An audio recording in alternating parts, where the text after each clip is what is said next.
Today we look at nature's burrowers and builders. Among the most impressive and industrious are beavers. There are birds that tie the knot, find a mate that is, by literally tying knots, or doing a bit of sewing. Some woodland burrowers are even prepared to come and dine with us. At the spectacular Eden project, the engineers are proud of their great new design. But there were busy little builders who thought that one up 16 million years ago.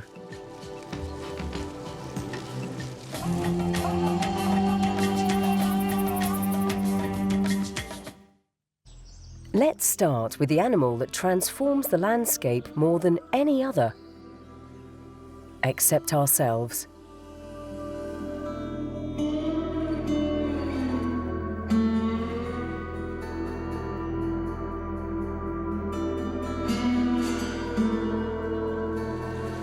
The biggest dam ever built by beavers was 700 meters long and was strong enough for a man to ride across on a horse.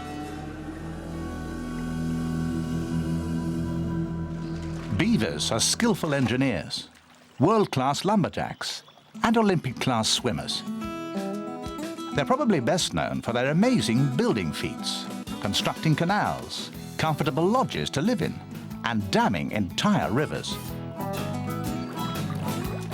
Beavers build their dams to create lakes to live in. In the process, they alter the course of rivers and create wide floodplains.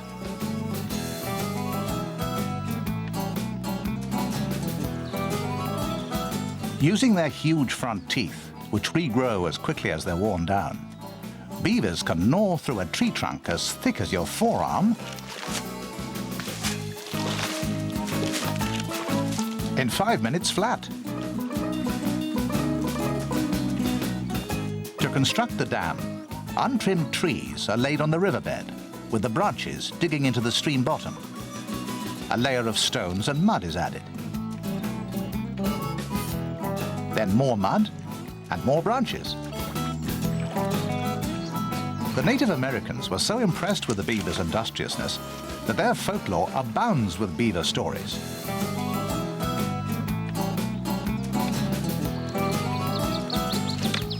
The beaver's mouth is in fact a marvel of design. It can close its lips behind its incisor teeth, so that when it swims along with a branch, it doesn't get a mouthful of water. Its flattened tail propels it at over 6 kilometers an hour. That's Olympic world record speed. Once the dam is finished, the beaver doesn't rest, but gets straight on with building a lodge to live in. This is a dome-shaped pile of logs, branches, rocks, and mud, often on the riverbank. It dives underwater to get inside because that's where the lodge's several entrances are hidden, well out of reach of any wolves and other predators.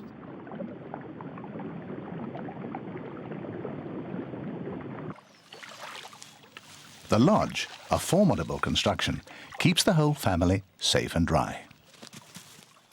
Autumn has arrived, and even when the temperature falls well below zero, the beavers remain snug and warm.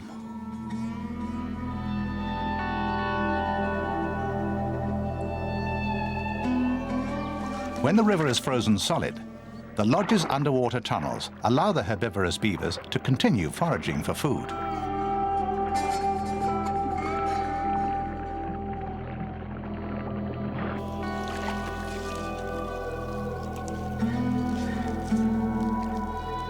Yes, the ever-busy beaver beavering away in a class of its own.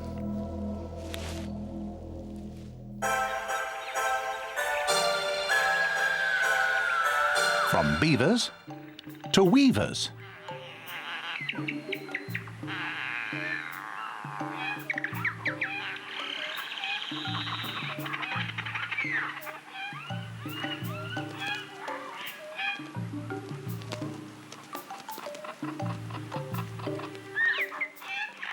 Unlike human society, here it's the boys who do the sewing.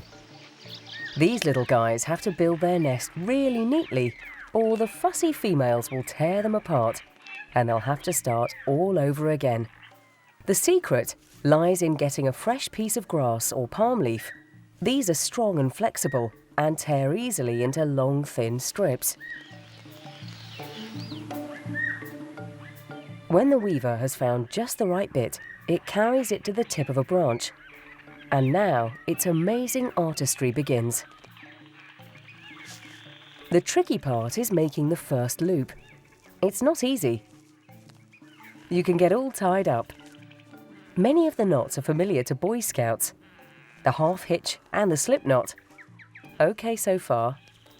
Left over right, right over left. The foundations have got to be just the right size. Too small an entrance, and he'll have to start all over again.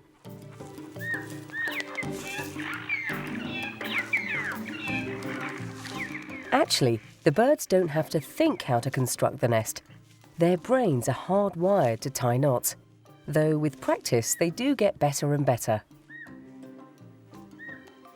And they have to, because the females make their choice of male depending on his nest-building skills.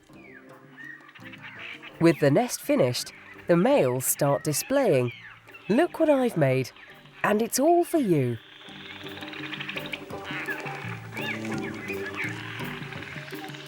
This female makes her choice. She likes what she finds,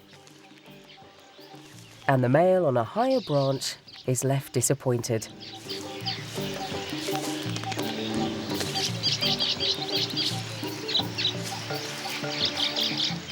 Having accepted the nest, the female will make a soft feathery lining for the egg chamber, while the rejected male above tears his imperfect home apart. He'll then start building all over again.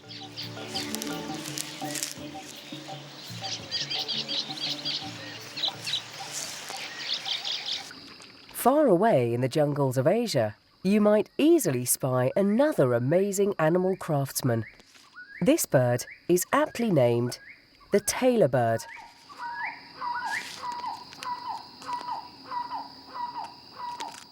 It makes a nest of loose leaves. The astonishing part is how it fixes them together. Using silk-like threads taken from plants, it actually sews, employing its beak as a needle, meticulously stitching one leaf to the next until the nest is made.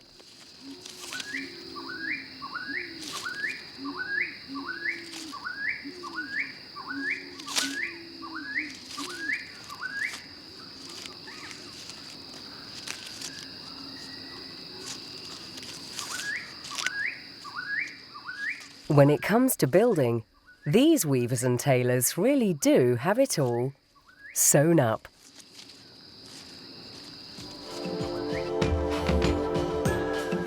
These sociable weaver birds build a large communal nest over 7 meters long and nearly 5 meters wide. They don't actually weave, but thatch, constructing what looks rather like a haystack in the top of a tree. But build it too big, and it all comes tumbling down.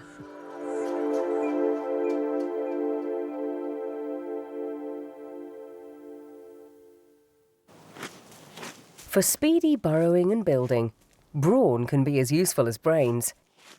When it comes to powerful forearms, there's one animal builder who wins hands down. It's the largest land carnivore left in the British Isles, weighing about 10 to 12 kilos and a metre long. It's the boldly marked badger. This underground set has been occupied by badgers for many centuries. Some sets are 1,000 years old. It was a refuge from the wolves and bears, which once lived in Britain, but are now extinct. The extended badger family consists of 4 to 12 adults plus babies.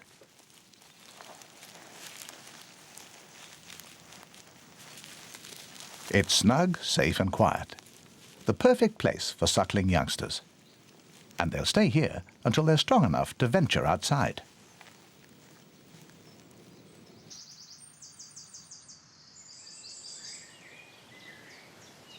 But however luxurious and ancient the family home, badgers need to go out at night to find food.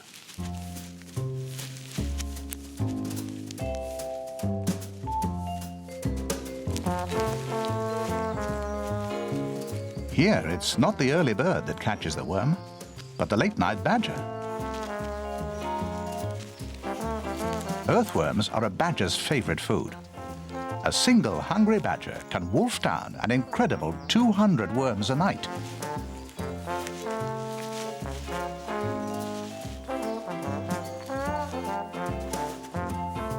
But the badger's diet is far broader than just worms.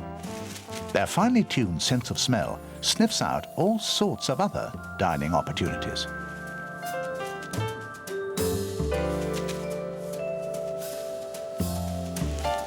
A quick grub around the vegetable patch unearths a wealth of edible treasures.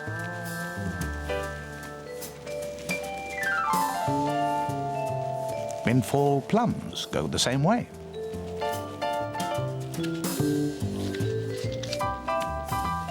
And if you're scraping the bottom of the barrel, the dustbin will do just as well. Badgers aren't particularly fussy when it comes to food.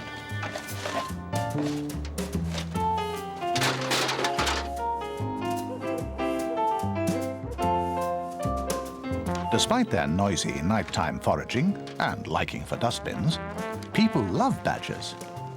Peanuts are an ideal way to lure one onto your patio.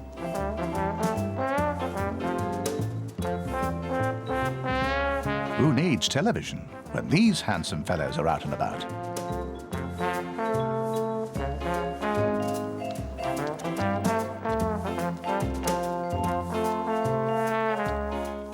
In extreme cases, badgers can even be tempted inside for a TV dinner.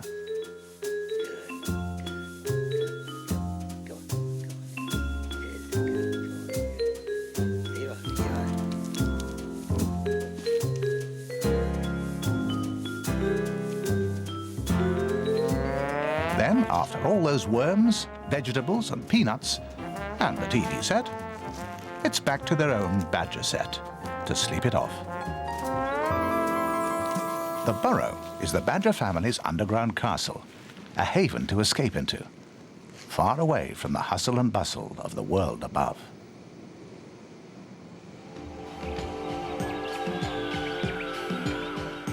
Now here's a room with a view for a high-rise dweller.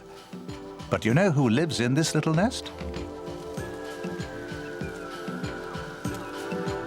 The mystery resident is a harvest mouse. The female shreds grass and then weaves a nest on a stout stalk, keeping her and her babies high and dry and out of harm's way. A glance upwards and the harvest mouse might catch a glimpse of the precision engineers of the natural world. Bees and wasps build incredible palaces of wax and paper. Palaces fit for a queen. Many hands make light work, or in this case, millions of wings, mouth parts, and tiny legs.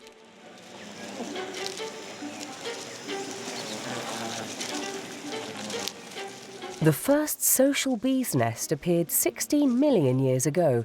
Wonderful structures which human engineers and architects have long attempted to copy.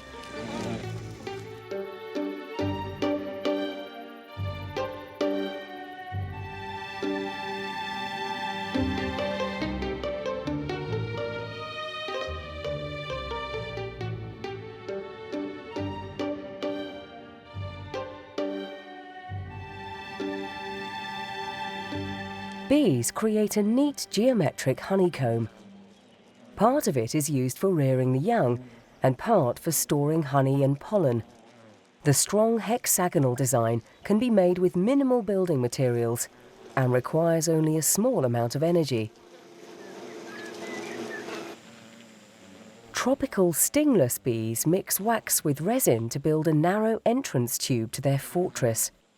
The tubes can be all sorts of bizarre shapes.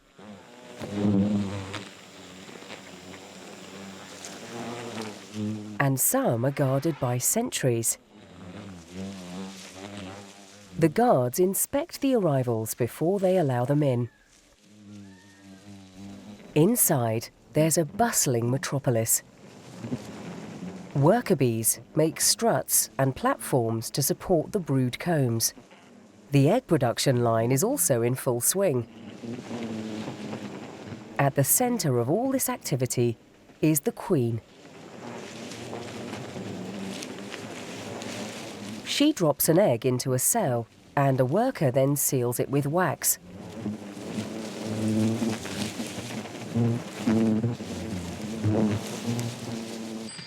Wasps and hornets can't produce wax to build their nests.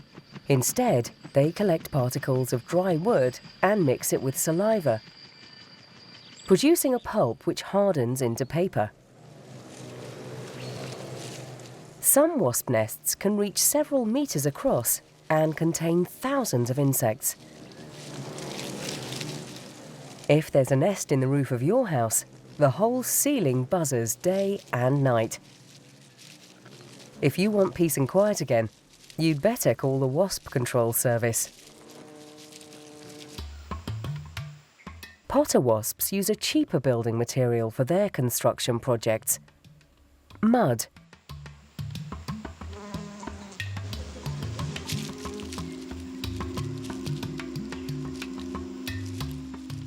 Using their jaws, they shape the mud into a perfect pea-sized vessel.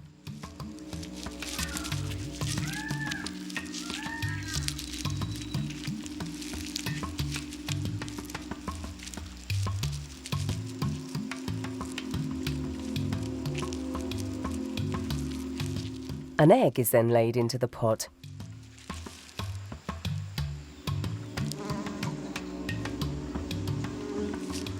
This paralysed caterpillar will provide food for the babies when they hatch. But will it fit in?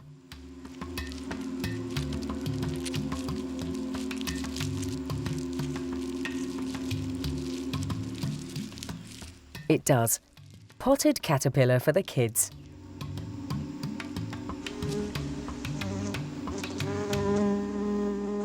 Another fiendish character also has a doomed sacrificial victim in its jaws: the digger wasp. This hole in the ground will act as a gruesome nursery.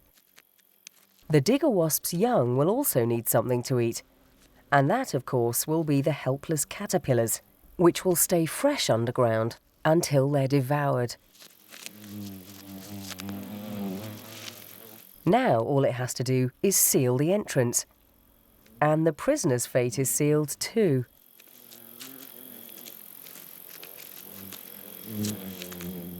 To fool any tomb robbers, the wasp erases all signs of the hole it's dug.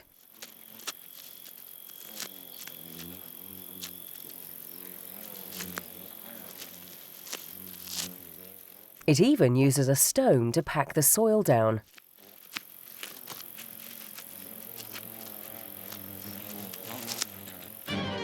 Wasps and bees work long hours building and never take tea breaks. They build ramparts and honeycombs, pots and palaces. It seems they could give the human construction industry a run for its money.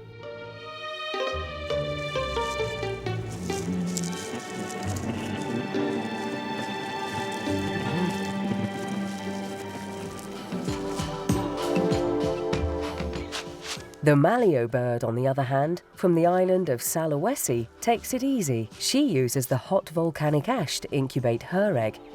3 months later, the chick emerges. No motherly love for this home alone youngster. It's got to stand on its own 2 feet right from the start.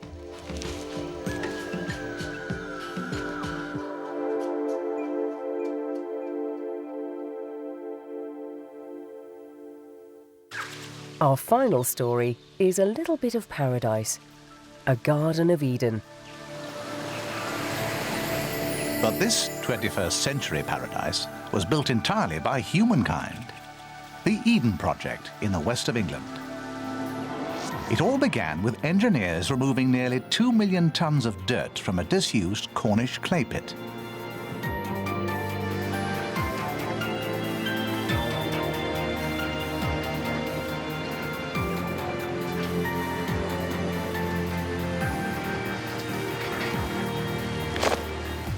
Not many people get to see their dreams come to life right before their eyes. But that's what happened to the man responsible for the project, Tim Smith. The original concept was a structure that would allow visitors to travel around the world of plants in just a couple of hours. A showcase for conservation and innovation. The concept for the interior was to create a local heaven on earth.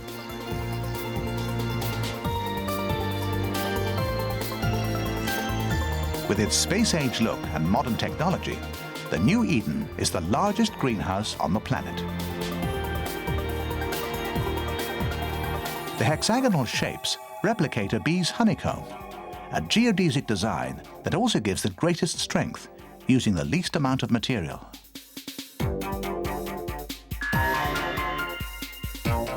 The building is amazing, but the real stars of the show are inside. The plants.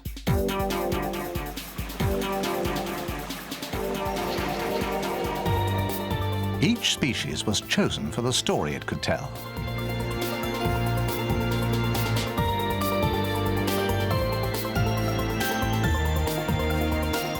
Experts scoured the world, carefully selecting 4,500 species that would make us think of trees, flowers, and even grasses in a brand new way. Plants affect all our lives, perhaps without us really recognizing it. From a simple cup of coffee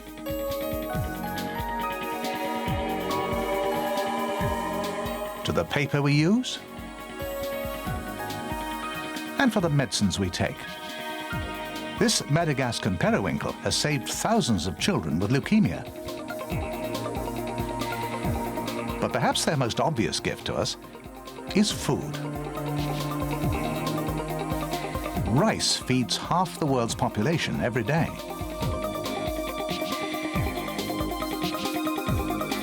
Plants can be found in cosmetics and in the clothes we wear.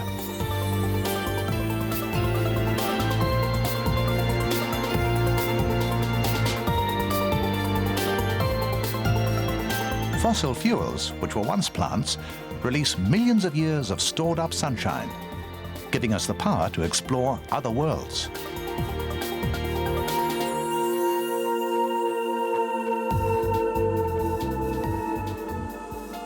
Like bees to a honeypot, over 1 million visitors swarmed to the Eden Project in the first 3 months. They're still coming thick and fast, and it's not finished yet. There are plans to extend it even further. A desert dome is next on the list.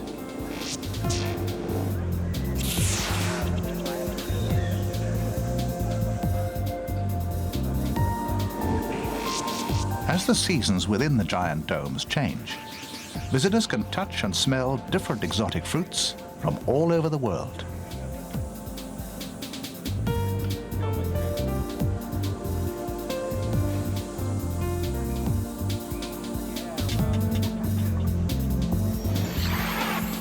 But no garden is complete without its fauna, and so animals were also introduced.